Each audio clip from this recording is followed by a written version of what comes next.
Halo, malam Patricia.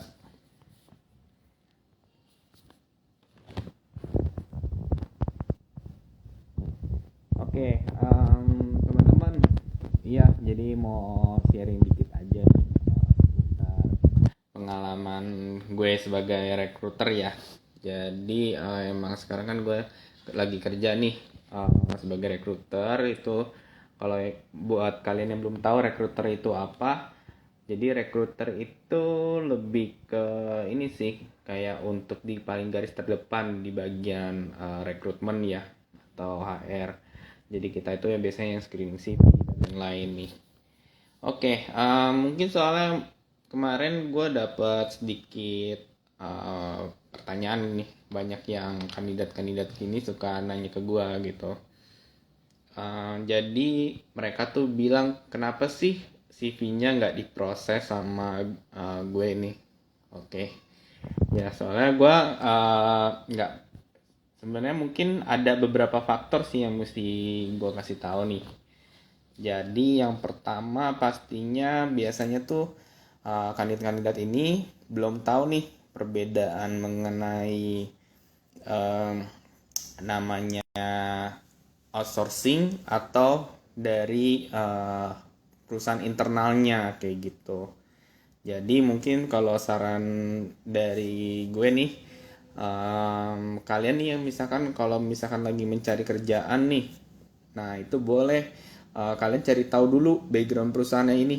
Ini perusahaan outsourcing atau perusahaan dari internalnya.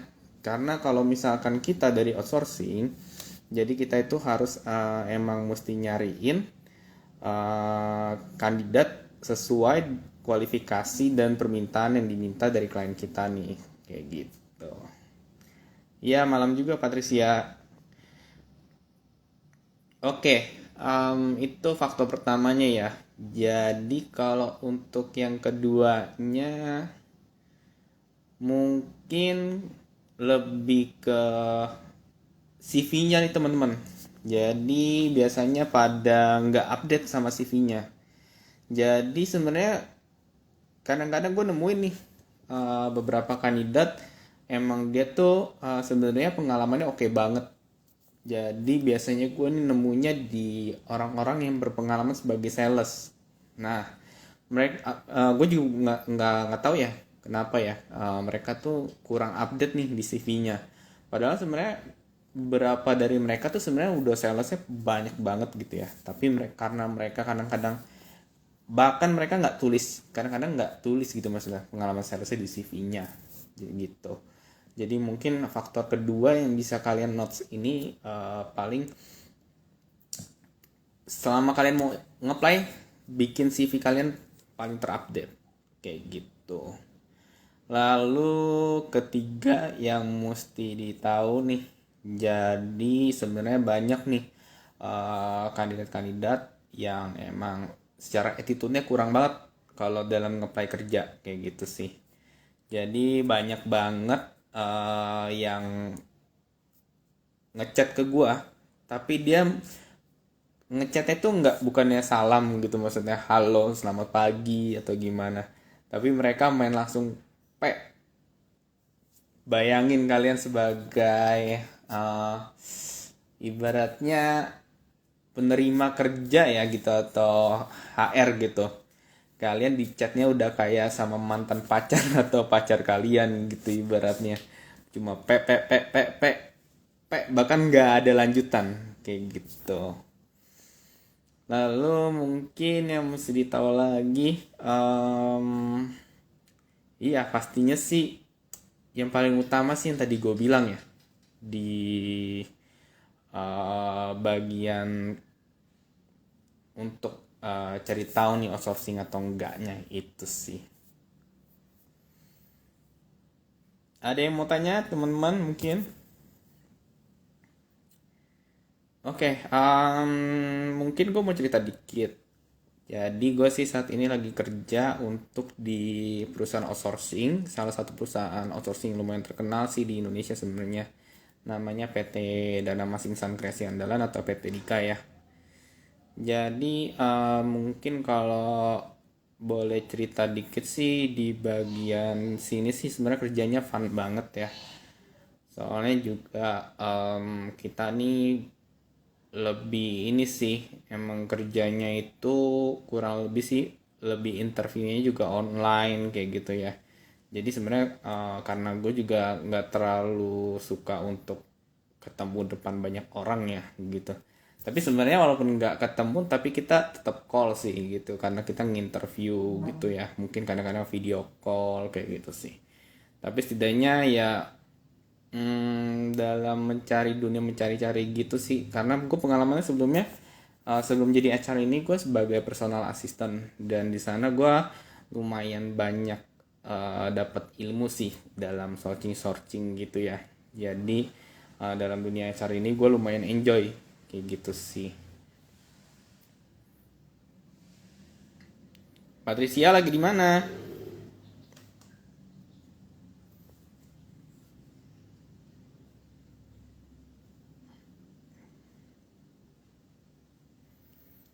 Oke, sama satu lagi mungkin kalau wah mantap di rumah. Oke, Patricia lagi nyari kerja nggak nih?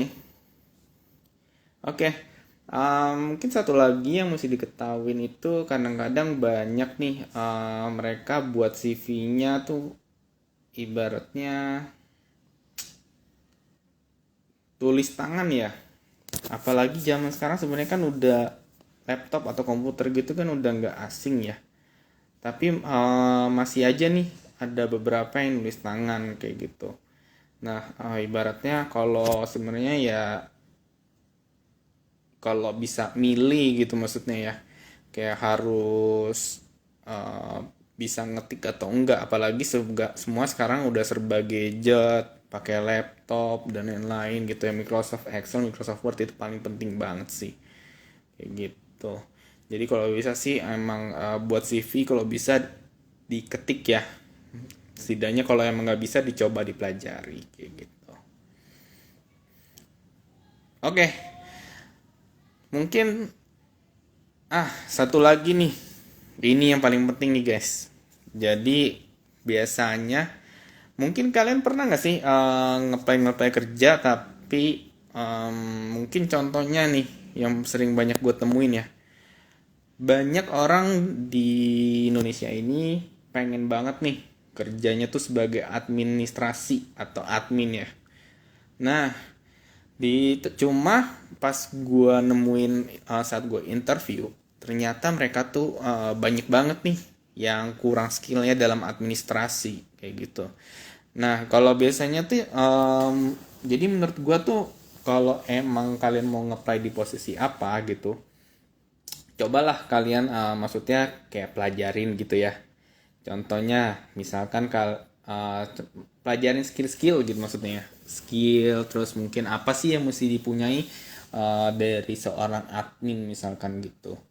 Jadi misalkan kalian mau apply sebagai admin, otomatis kalian harus pastinya bisa nih untuk gunain Excel dan terutama di rumus Excelnya nih guys, kayak gitu.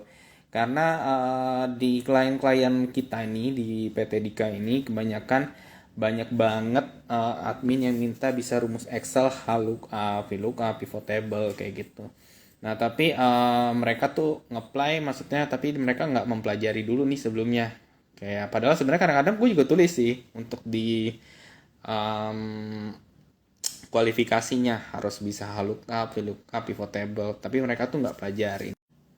Ya, jadi mungkin yang mesti kalian notes nih. Jadi kalau misalkan emang kalian mau ngeplay sebagai admin, tolonglah dipelajari mengenai skillnya.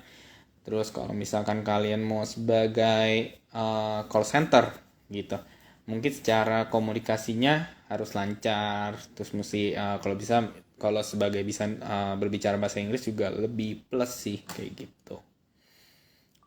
Lalu mungkin yang bisa gue share lagi itu mengenai ini ya komunikasi saat kalian kerja gitu maksudnya kalian mau interview ya. Nah ini banyak banget nih guys. Jadi yang gue temuin mereka tuh kayak cuma ngomong ala kadar gitu, maksudnya kayak nggak interest gitu loh. Ibaratnya kalau lu kan yang butuh kerja gitu, tapi masa gue yang lebih kayak harus bawel gitu nanyain segalanya. Setidaknya at least dari perkenalan tuh harusnya lebih bawel lah, maksudnya komunikasinya jelasinnya. Oke, saya Hartanto, saya saat ini berusia 27 tahun, saya ini lagi berkuliah di Mercu Buana gitu ya. Saya berpengalaman sebagai HR recruiter dari 2021 sampai saat ini. Nah, kalian tuh misalkan udah jelasin nih untuk kerjanya berapa lama di mana, tapi kalian harus juga nih untuk jelasin job desk-nya. Oke, gue sebagai recruiter, gue tuh kerjaannya tuh sourcing kandidat nih. Nah, sourcing kandidat itu melalui bla bla bla bla bla gitu. Lalu setelah itu gue interview dan lain-lain kayak gitu sih. Oke, izin bertanya Kak, untuk membuat CV agar stand out, lebih baik yang simple agar lebih mudah dibaca, terkesan rapi, atau yang lebih menarik berwarna agar lebih menarik ya? Oke, jadi sebenarnya ini tergantung ya. Jadi kalau dibuat CV agar stand out itu tergantung sih. Jadi kalau tergantung pekerjaan yang akan kalian apply. Kalau kalian misalkan apply untuk di bagian desain, otomatis nih yang menarik dinilainya pasti kreativitas ya guys ya. Jadi kalian harus bikin CV-nya tuh emang harus lebih berwarna gitu. Tapi kalau misalkan kayak bukan yang berhubungan dengan desain atau apa gitu ya, yang kerja-kerjaan kayak contohnya call center, sales, itu gue lebih saranin pakai CV. Zaman sekarang kan udah ada namanya CV ATS ya. Nah, jadi ATS itu CV yang emang khusus mudah dibaca oleh program-program atau mungkin secara SEO lah gitu. SEO atau search engine gitu ya. Jadi nanti saat recruiter mencari itu gampang ada keywordnya gitu. Contohnya kalian misalkan pengalaman sales, otomatis biasanya gue kalau nyari sales, gue akan ngetik email yang masuk di inboxnya, tinggal gue tulis sales aja sih. Nah, biasanya kalau misalkan kalian bikin dari Canva atau gimana, itu kadang-kadang kan berbentuknya gambar ya atau JPEG. Nah, itu tulisan-tulisan itu nggak bisa kedetek. Makanya itu gue lebih merekomendasikan untuk menggunakan CV yang ATS kayak gitu. Kalau untuk stand out lebih baik simple atau mungkin banyak tulisan ya. Kalau dari gua pribadi sih, gua sebagai recruiter kan gua banyak masuk CV ya. Nah, jadi kalau dari gua sih mendingan CV-nya jangan terlalu banyak kata-kata ya. Mungkin boleh maksudnya banyak kata, cuma lebih ke poin-poinnya aja nih. Karena sebagai HR juga nggak terlalu ngebacain semua sih kayak gitu. Jadi kita emang mencarinya secepat mungkin lah, maksudnya karena kita kan kebutuhannya kadang-kadang sebagai apalagi di outsourcing ya, kebutuhannya banyak, jadi kita harus benar-benar memanage waktu kita gitu. Jadi kalian sebagai yang ngeplay juga um, bikin permudah lah untuk kayak si HR-nya ini gampang untuk nilai kalian kayak gitu sih. Oke, gitu sih Patricia. Oke, mungkin gue nge-live ya ini singkat aja ya. Jadi nggak terlalu gue karena lagi ada mau kesibukan lagi nih untuk tugas-tugas lainnya ya. Oke, thank you ya semua ya. Live-nya gue end dulu. Goodbye. Have a nice day.